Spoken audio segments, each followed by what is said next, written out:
carnet noir.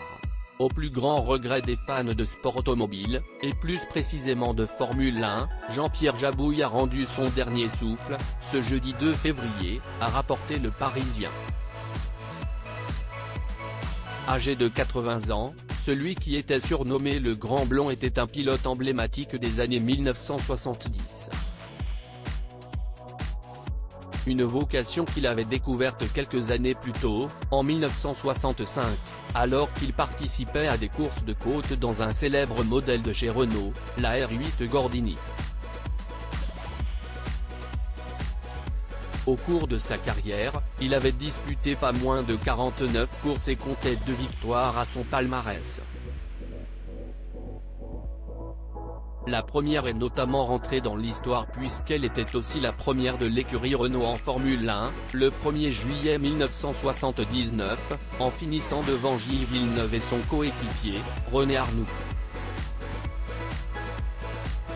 L'année suivante, Jean-Pierre Jabouille avait confirmé son statut à Zolder, en Autriche, puisqu'il avait signé 6 pole positions.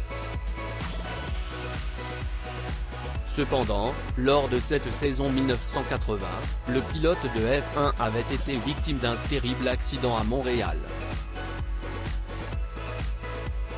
Avec les 2 jambes fracturées, sa carrière dans le sport automobile avait été complètement remise en question.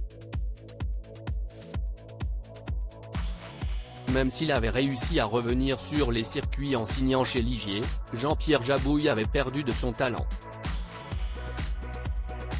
Résultat, après quelques courses seulement, il avait écourté sa carrière en plein milieu de la saison 1981.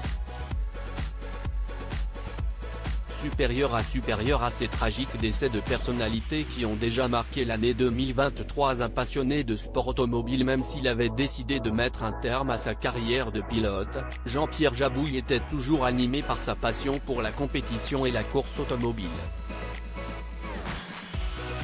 C'est la raison pour laquelle le natif de Paris était devenu le directeur technique de Ligier avant de reprendre la tête de Peugeot Sport. Quelques années plus tard, l'ancien pilote avait fini par créer sa propre écurie d'endurance, baptisée Jabouille Borecher Racing.